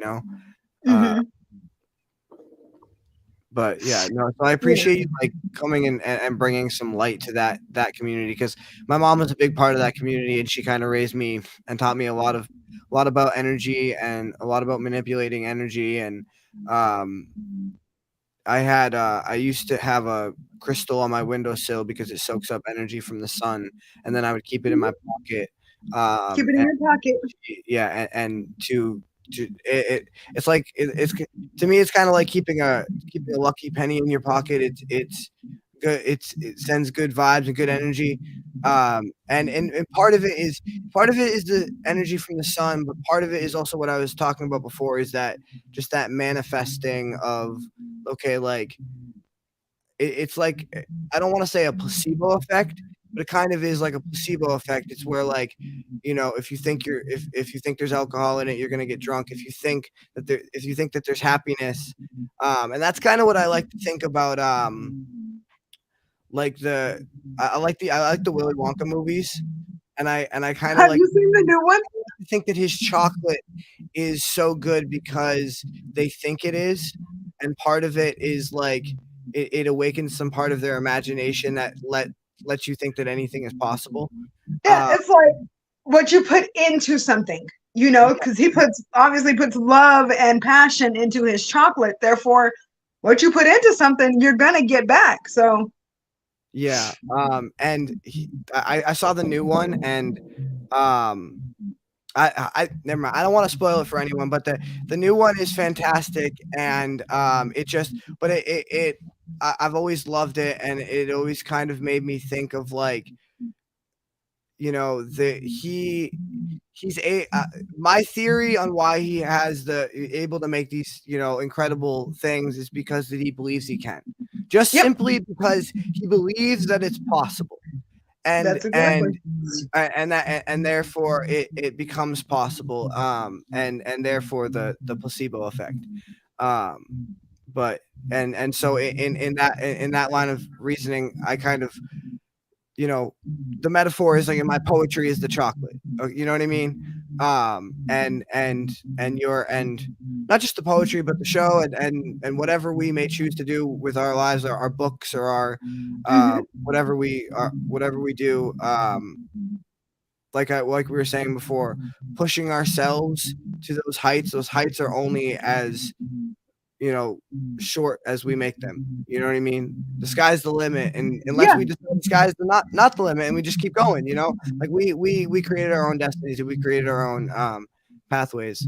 And see, I'm barely getting to that point where I realize that what I want in life is not impossible. It's gonna take some work, but it's not impossible. Right. Yeah. No, I feel like I'm starting to feel that way myself. With the show, just like it's in a place where it's starting to become what I envisioned it. I envisioned it as a community. It's less of a American Idol or America's Got Talent, and more of like a just a close-knit podcast. I mean, and you see familiar faces all the time on the podcast, and it's just like I am slowly creating what I wanted, and what I wanted was a community, and I am kind of seeing what the future could be. It takes patience, and patience is something I do not have. It's hard to look at a pebble and see a mountain. And I don't know where the fuck I just came up with that. I don't know. I didn't hear that anywhere. I just came up with that. I'm making myself sound wise, but it's hard to look at a pebble and see a mountain, or I guess maybe a better metaphor is look at a piece of wood and see a house. There's a better metaphor. It's hard to look at a piece of wood and see a house. But there are few people who can look at a pile of wood and see in their brains exactly what the house is going to look like when it's built, and I think that us as artists, we are those people. We are those people we have to look at the pile of wood and see the house that we're going to be able to build with it. And that ties back into like what I was saying about using your faults and your past and whatever as a foundation for that house to build, Yeah. I love how our conversations always tie back into each other. I'm gonna bring you didn't do a piece, but I'm gonna bring these people up. If they have any questions or comments, or if they want to comment on anything we were talking about. I was just involved in the conversation. But yeah, guys, the floor is yours. So I'm not gonna go real big into I'm very, very, very spiritual. I will take a tarot reading and I will take that to heart. So Sonia has given me a reading and it was fantastic, right? And I based the next few steps of my life around that concept because I've had multiple tarot card readings and they've all been accurate as of so far, and I've used it as this little guide to get me through my life in a way, because tarot cards are like telling fate. So if they're accurate and correct and you follow fate, then it will guide you to a sense of freedom in your own brain, that it is possible to take this direction or you can choose to go a different direction. So I liked it a lot. There was a good reading, and she's really good at what she does. Two paths diverged in Yellowwood, and I took the path less traveled by. Beelzebub, you were saying. That's a good call. Tarot readings, spiritually wise, I follow my own religion. I'm not spiritual, but it's one of those things that I can deeply respect it. I also deeply believe and treasure the people who can take things like that and read energy. I think it's a wonderful gift to have. Even for people like me who aren't spiritual, really kind of stick to themselves when it comes to thinking about their future and putting trust in things. I've had a tarot reading before. I've had, I think, 3, I believe, and they were all helpful. You know, even if you can't believe, there is something to earn from somebody just looking at you and saying, this is what I believe is in store for you. This is what I believe you need right now. This is the message I think you need to hear. Even if you don't believe or don't have faith, that's just something that's valuable, is to have that moment of connection where someone sees you and they say, you know, I feel like right now what you need is to be kind, and you need to be on the lookout for this. Because sometimes, even if you don't believe, it's a good thing to keep your eye on. You know, sometimes, even if you don't think they are telling the truth, they might be. And you're now aware of it. You're now cautious. You're now careful. It's a valuable thing having that. And honestly, I really liked seeing it on the show. I feel like that's opening up an avenue for some people, more people to come on, and more people to come here and find their interest. I feel like that it's really good to have that on the show. Yeah, I think some of the best advice that you'll ever get is, and not to say that Sonya is a complete stranger or whatever, but what I like to say is sometimes some of the best advice you'll get is from like a guy at a gas station or like a cashier, and it's from like that cashier talk, and it's just from somebody doesn't know you and isn't involved in your everyday life, giving you an outside perspective. And sometimes that just that third person perspective, where that person doesn't really know you, but like they see like, oh, you're a little tired, like you should get some sleep tonight, and then you tell them the reason you're not sleeping or whatever, and they, you know, tell you like they give you a little bit of advice, and it's something about, you know, you haven't something you haven't thought of, or a way you haven't looked at it before, and it can just make the whole difference in how you live your life and how you see your life, and just it can cause a whole mood shift. And yeah, that's something I really like about what you do, is just providing that third person perspective and that you know, outlook. No, like I said, every time I do a tarot card reading, I tell people I read blind, which means don't come at me with a whole bunch of information. Don't be like, oh, my name is this and my spouse's name is this and this and this. I don't need to know all that. I don't need to know all that. All I need you to ever do when you get a tarot card reading from me is breathe. That's it. I'll do the rest. Just breathe. No, she does. Breathe, you must. that was I butchered that, but yeah, no, I like that. You're the daredevil Yoda of the blind. It's because I feel like doing it like that makes it more authentic. Yeah, it really does, and it gives a not to sound too like corny, but it gives a certain level of mystique. And I think on a certain level, like, you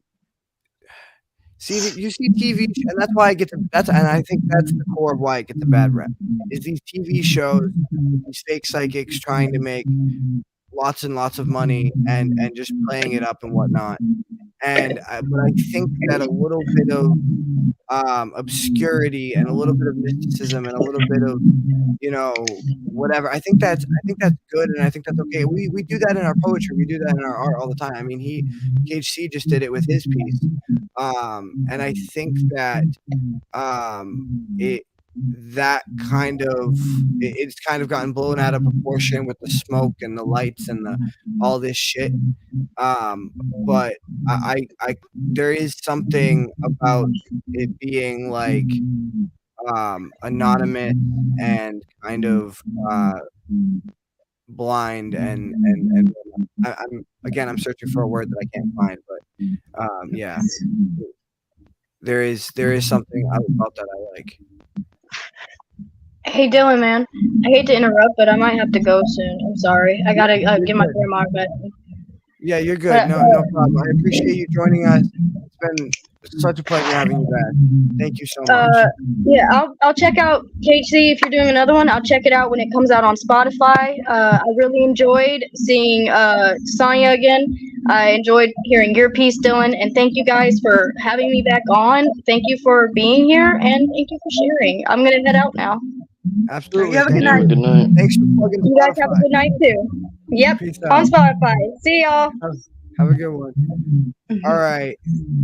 Before we get out of here, my man Cage C is going to do one more for us, and then I got a little tidbit for you to wrap up the show, and that's going to be it for tonight. So, what you got for us? So I've said this a lot. A lot of my music all ties into an epic poem like Homer in the Odyssey. All right. I like the So comparison. so the next one that I'm gonna be doing is called Schizo, and this is literally the continuation of the last one that I just did. All right. I'm Also, excited for this. So, okay, well, also can you give me the last few lines? of no, like it ain't a continuation like that. It's Well, what just comes okay. So, after. but conceptually, you mean? Conception, Okay. like can't you hear it? Those mumbling corrections, like the Oh, struggle of schizophrenia. all right. I get what you This mean. is All right. this, and through this song, all right, I'm gonna be using like your, we, me, I, us, etc. But the entire song is talking about myself the entire time. Okay. Can you? I'm sorry. But can you spell schizo for me? Schizo. Schizo. Okay. Thank you very much. And I will pop that up on screen and pop myself off the screen and let you get to it, man.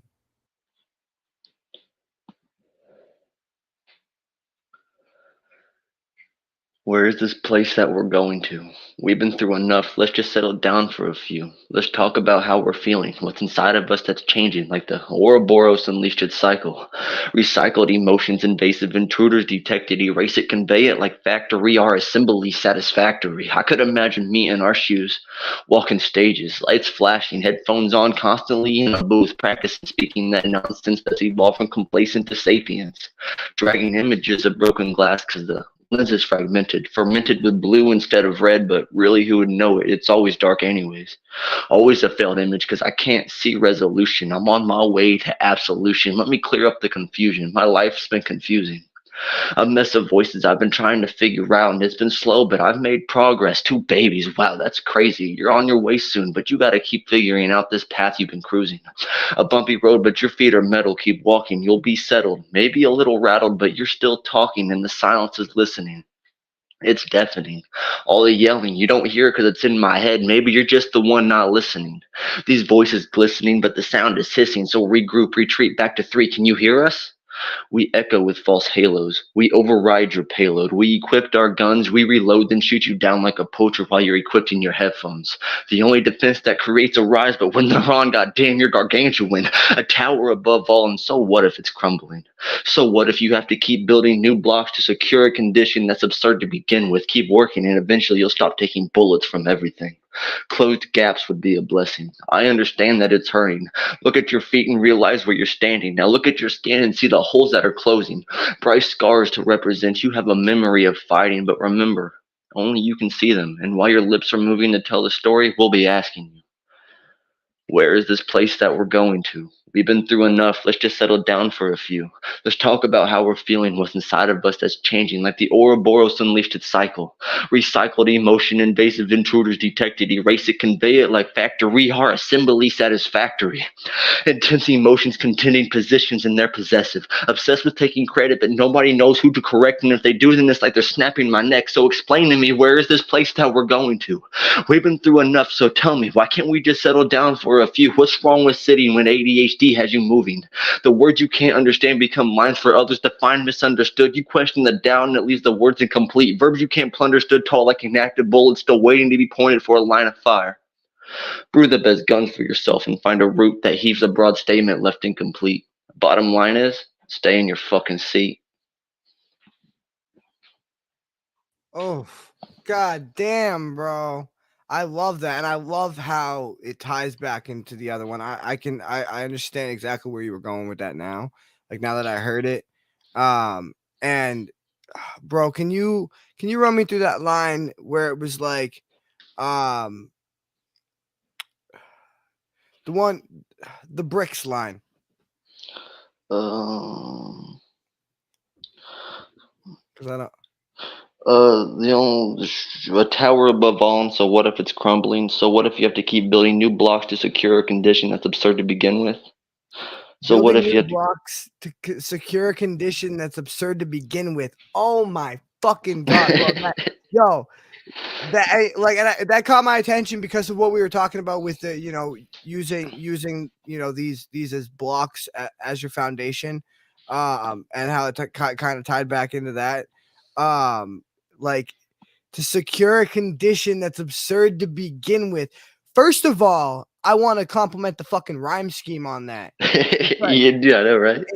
If anybody, whoever doesn't know about rap or rhyme scheme, that is fantastic. Secure a condition that's absurd to begin with.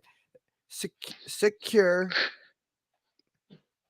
absurd condition begin with. That's 3. That's a fucking almost fucking 5-6 syllable rhyme, bro. That's ridiculous. Absurd. The reason that I used the D in condition to make that scheme. Okay, so it's the D that's making it tie together. That's fantastic, bro. I fucking love how you did that. And like that's kind of like a deep cut for those like I like to say word nerds, like the people who get kind of like excited about like, just the tiny little like details of how things are structured together and whatnot. But like, yeah, that's a bar for those word nerds. I love that. Obscure condition. Fuck yeah, bro. I appreciate you. Oh my god, Hell that's so good. But that piece was fantastic. Unfortunately, just a second ago, as I was saying that, Mr. Sonya's Wi-Fi cut out again. Oh poop. Yeah, sad face. But no, I mean the rhyme scheme on that and the way it tied back into the other one. I mean, all of your pieces kind of tie into each other, and that's like I said, that's one of the things I love about you is it's like we've gotten to see you're like a character in a show. We've got to see your progression and literally the story of you unfold as you're giving it to us, like this episodic fucking journey. But it's not even like it's like Star Wars where fucking New Hope, or for the Star Wars nerds out there, just Star Wars. Yeah. Where the original Star Wars it was just called Star Wars, but it was actually New Hope Part 4 came out after, and then the original trilogy came out. Like you're giving it to us in bits and pieces, but like Star Wars, you can still able to like piece it together somehow and make the larger connection. And also kind of, I also like it's kind of like the Marvel universe nowadays too, is they're giving us all these different movies and shit like that, but like they're all fucking, and that's how your artwork is. It's like this web. It's the multiverse. So you took it right out of my mouth. Madness. I was about to say a lot of the way I want to do this, because I get a lot of because Stan Lee is a genius. He's a genius. Yes, okay. One of my favorite writers of all fucking time. He is where I got the idea of like piecing my work together was off of Stan Lee's comics, because at the end of the day, they all make sense if you were to put them in a line back to back to back, and you knew the order to actually look at them at. It all makes sense. It's all connected. Everything is a story to a story to a story that makes a full, complete story. Yeah, and I love that. Like I said, Stan Lee being the original writer of that, one of my favorite writers ever, but the man in charge of the Marvel Studios right now, Kevin Feige, he actually started his career on the production of the X-Men movies back in the early 2000s, which were some of the first like considered like big superhero movies that did big numbers and like were blockbuster hits, right? And even then, in those movies, he was laying little eggs because he knew someday he manifested it. He was like, no, someday I'm going to be the guy in charge, and I'm going to turn all of these movies into a connected universe, and I'm going to lay the seeds now. And the new Deadpool and Wolverine movie that's coming out, Wolverine, I can't wait.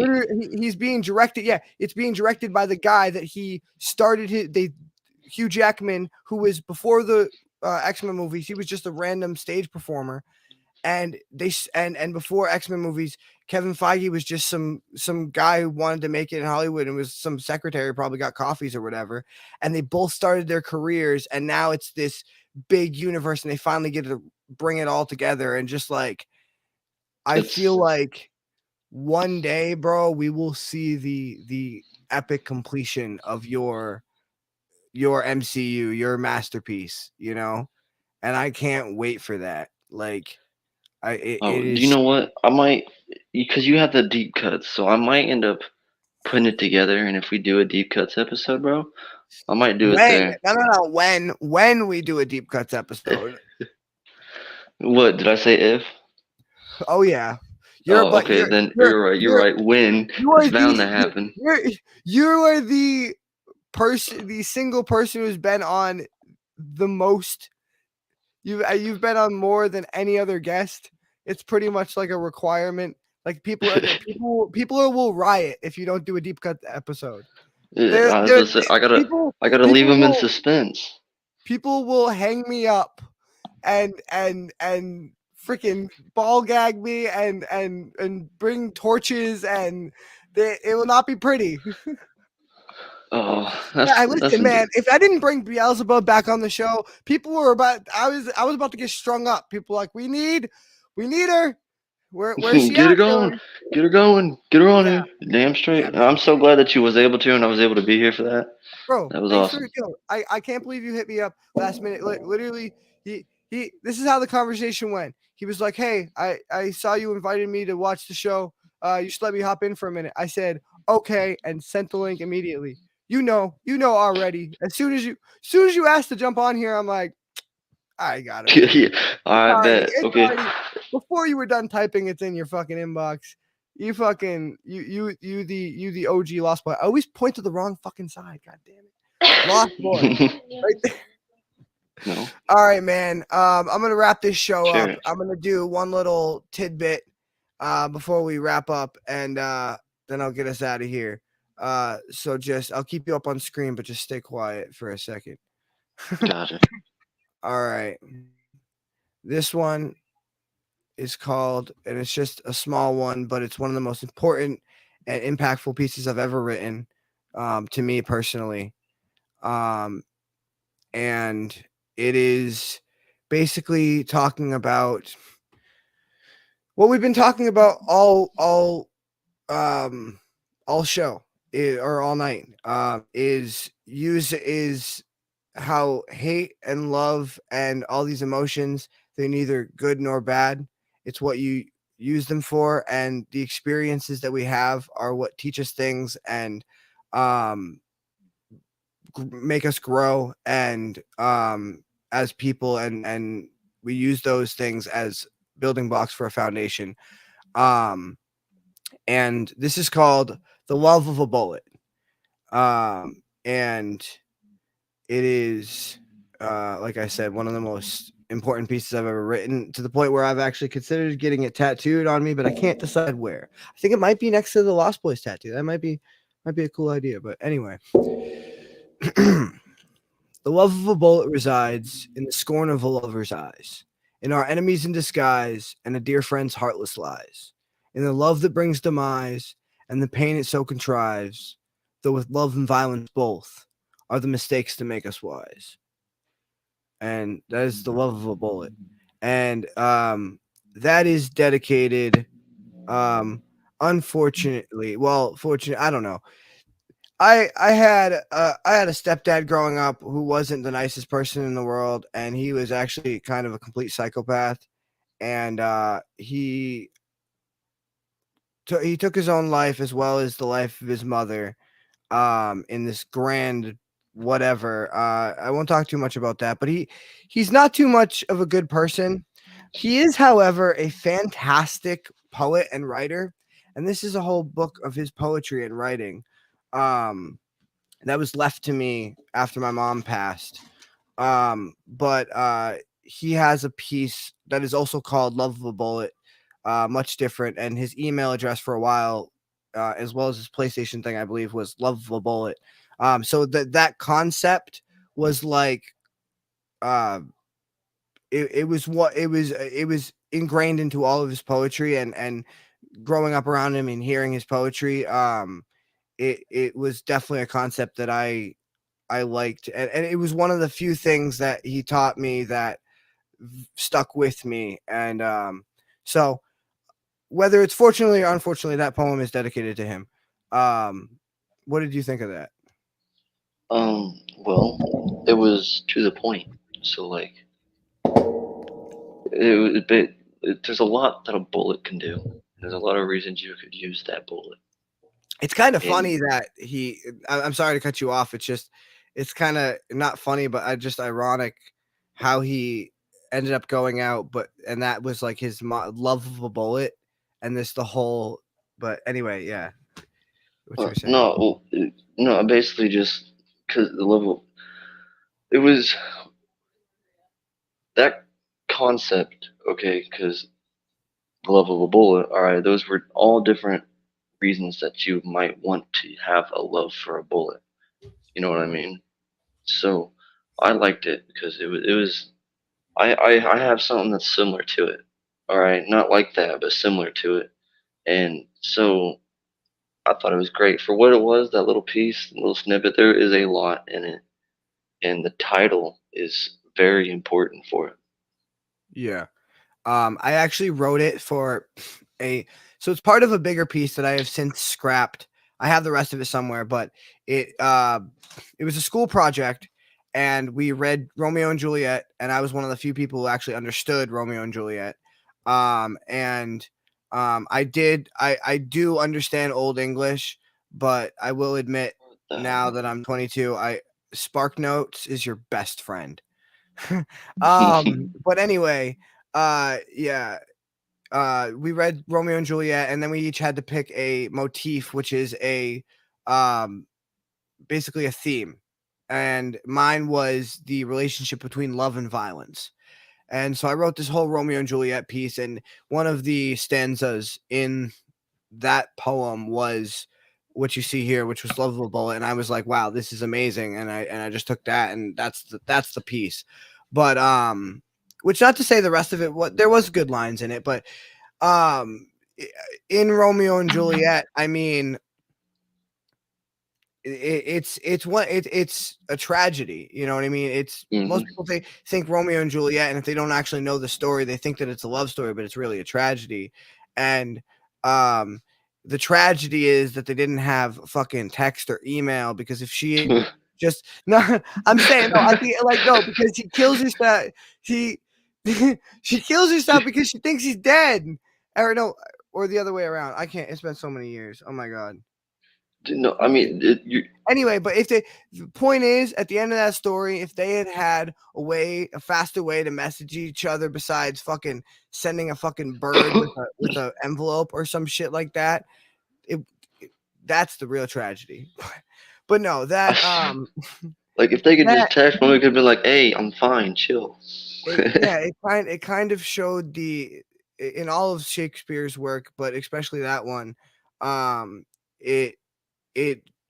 that's why I chose to do that piece, because that's what I love about the story the most, is the relationship between love and violence, and the how he did what, Beelzebub does, and what Desanya does, and what you do a lot of the time, and I try to do it as well, is take these abstract ideas and paint them into vivid pictures and concepts.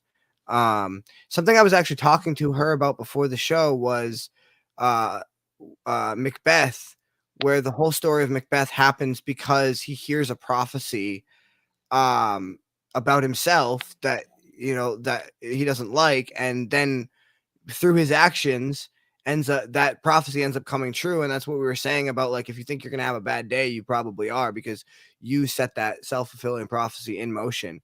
But yeah, no, I love taking deeper concepts from popular literature and just turning them into pieces. So that's where that came from. But yeah, man, I appreciate you coming on tonight, and I appreciate you just fucking doing what you always do and fucking killing it. and giving us a show as always. It's vice versa, man. It wouldn't be a show without you. You know what I mean? Hell yeah, man. Thank you. I appreciate it. All right, guys, I'm going to get us out of here. We'll catch you again next Saturday. Make sure you go follow the show on YouTube, Spotify, Apple, Amazon, iHeartRadio, Pandora, Samsung, and anywhere else you find your podcast. Keep a lookout for those Deep Cuts episode. And it is almost the springtime, so keep a lookout for special episodes that are going to be coming featuring our man Brandon. It's actually kind of going to be his show. I don't know. How much do you want to tell him, Brandon? Do you want to announce it now? You want to keep it under wrap? I mean, it's his thing. It's his thing. But all I'll say is we got something coming in the springtime, and it's involving some outdoor activities. And I hope you guys will enjoy it. Yeah, so keep a lookout for that. Keep a lookout for Deep Cuts and follow us on all platforms. And we'll catch you next Saturday. Thank y'all so much for coming out. Peace out, y'all.